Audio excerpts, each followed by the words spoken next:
Welcome viewers, thank you for tuning in today to Migration Stories, produced by Northern Access TV for the NAT Chat series. And my guest today is Kalyan, originally from Cambodia. But you came via New Zealand. Yes. Don't hold that against me. Well, we shan't. You're from Cambodia and you're now in Melbourne, Australia. Yes.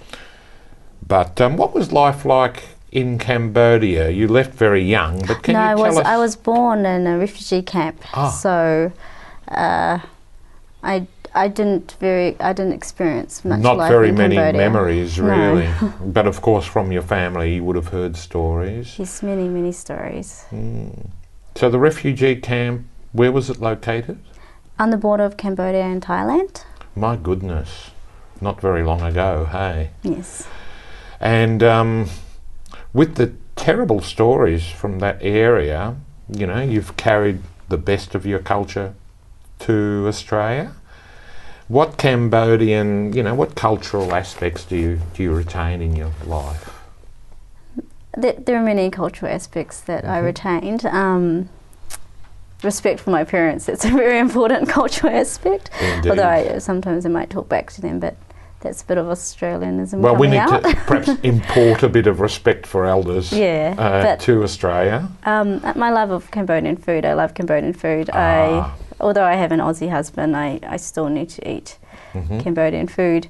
And I love our costumes. I love wearing our national clothes and our traditional clothes, and I love our traditional dances. So there are a lot of things which I still carry to Australia. And like your particular, ethnic background, I suppose, in Cambodia, because there's they call Kampuchea, which are ethnic Vietnamese living in Cambodia. Okay. And the Kampuchea Le, which are more the tribal mountain people with Chinese ethnicity. All right. So what were the circumstances of you, getting out of the refugee camp? How did that happen? Well, we had to escape. My family, I didn't personally escape myself, but my family went to Malaysia. We stayed at a few refugee camps there. There was one in Songhai, BC, which was an island camp. And that's where many of my mum met many of her friends, and they're still friends here in Australia. So most of them are here now. So Indeed. they have a good meeting and chat about the old days and talk about how they would go and pick water lilies and grow things on the dirt and everything. And just very amazing stories of survival, which incredible. I suppose it instilled in me this very hard work ethic, because just to see what they had to go through, I suppose, just to give us a comfortable life. And that inspired you indeed to come and develop some ideas, which we'll find out about more, as that background and seeing what your parents went through, or your mother, has inspired you to start a social enterprise, as it were. Yes, and it's also because people don't realise that when refugees and migrants come to a new country, especially when the community group isn't set up as well, when they're just the new people, especially when my mum was in New Zealand, she had to work many very, very long hours at a chocolate factory. Yes. And and then leave the children, in the care of other people, and the whole and it's very long hours, and also the way that she was treated, because there wasn't a cultural understanding back then in the early 90s. So she wasn't treated very well, but we were very fortunate enough. We were sponsored by a church, so thank goodness for that.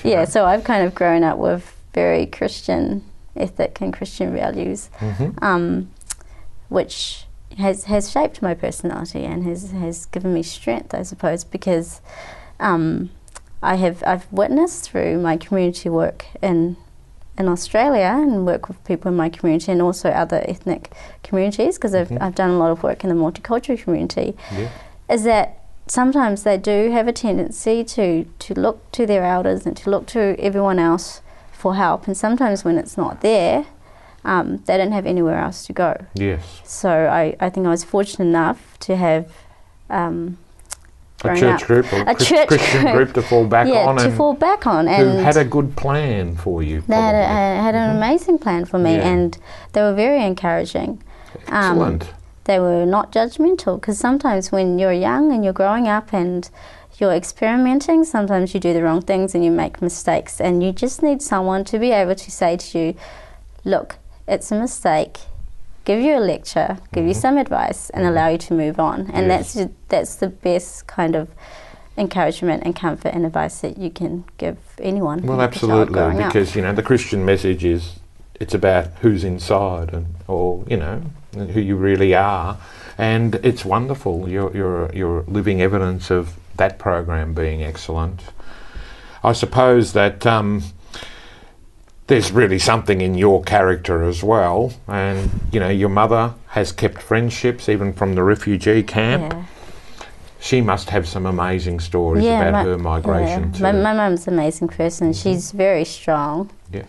Very, very strong with everything that she had to go through, and what we experienced, not only in the refugee camps, but growing up in New Zealand. For her it would have been before being in the refugee camp. It was. That must have been quite terrible. It was horrendous, because she went through, obviously, the Pol Pot regime. So she went through the Khmer Rouge regime, and because she's half Chinese, half Cambodian, and she came from a wealthy family, so everything was against her. And she told me how she had to pretend to be stupid, really, to survive. And same with my dad, like they had to pretend to be not intelligent, no one special, just a normal person. And that's how most people survived, because they were trying to cut down all the intelligent, all the academic people, all the people who would question their authority. So that's my understanding of it. Kalyan, we'll come back to your story after some messages, so please do stick around, and we'll find out more about our Cambodian guests.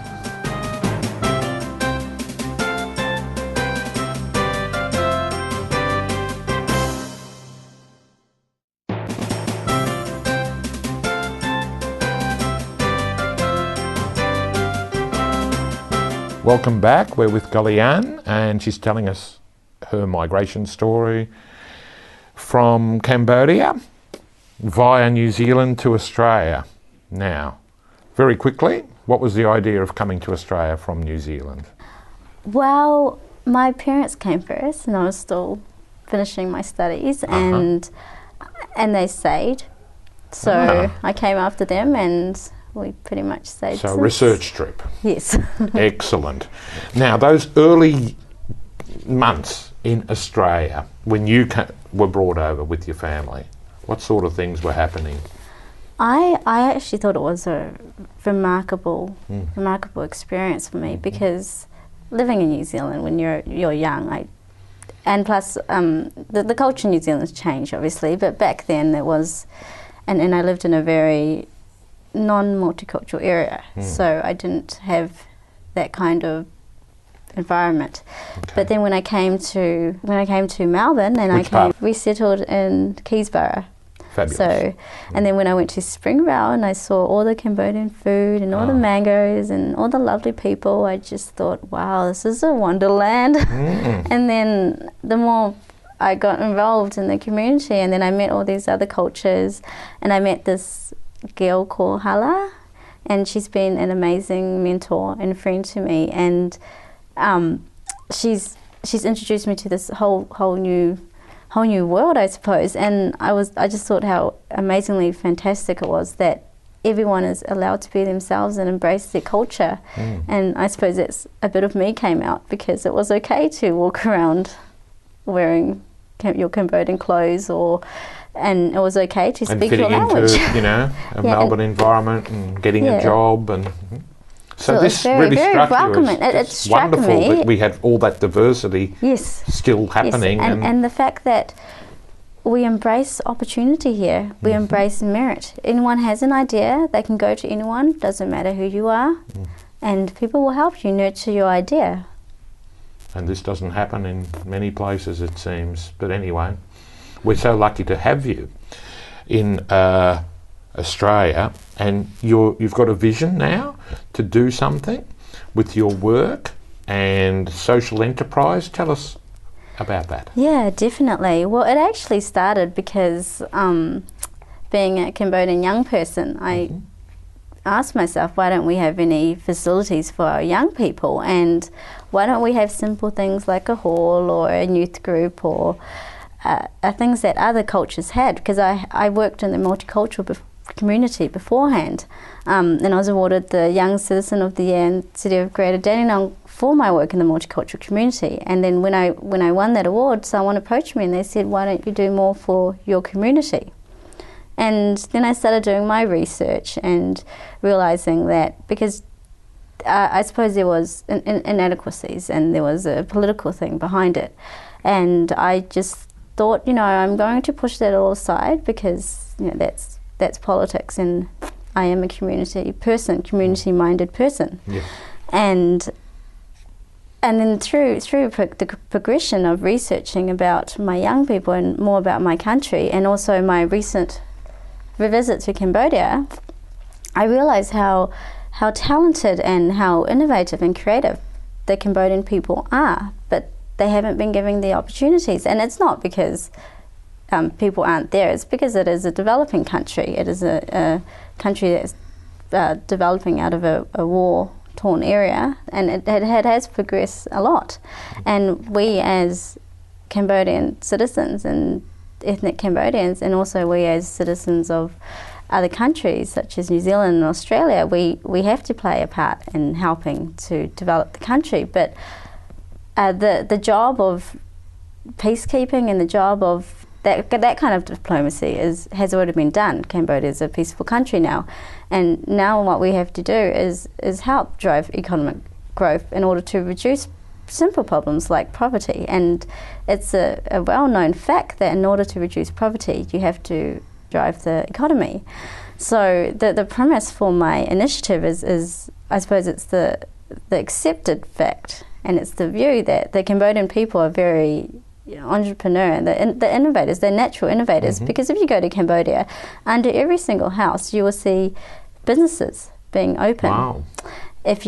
People are in the marketplace along the road, they sell corn, they sell food, things that they made themselves, and they've turned it into a business. So now we just have to take that creativity and that innovation and that drive, nurture it, and put an infrastructure around it, or put something. an infrastructure and a framework. So that's so that's their idea, and it's a very libertarian idea, and it will work in Cambodia because it has a very free and open market. And for me personally, just from observation, I personally believe that, because they have the will and they have the determination.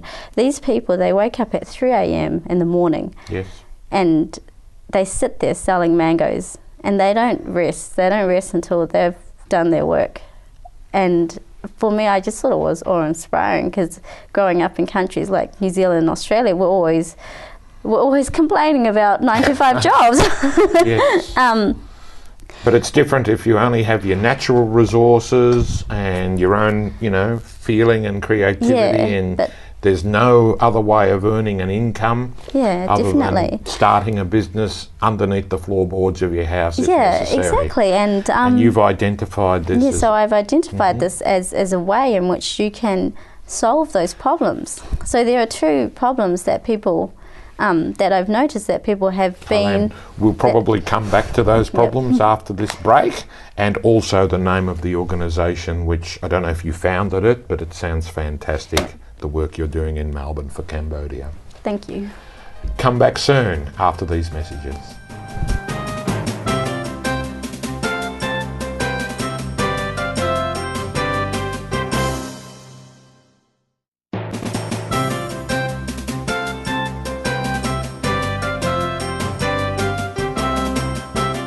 Welcome back. Well, let's get straight back to where we were. And you've started an organisation, or that is an organisation built around? It's in the process of being established. Oh, well, you're founding it, are you? Yes, I'm founding it. Oh, wow. It's my research, it's my baby, so I've been working on it for a while.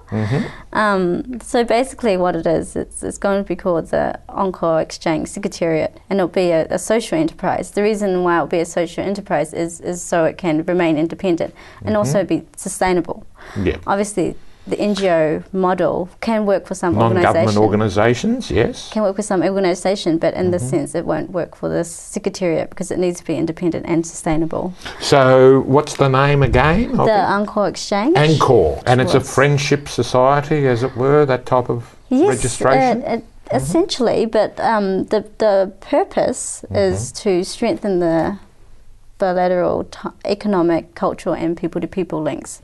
So a matter of just assisting with the implementation of future and present agreements such as the ASEAN Australian Free Trade Area and also other programs that are in place, but also to develop new ways to, as I spoke before, nurture that innovative spirit. That's right. And that's where we were. And to also essentially to be able to create direct links.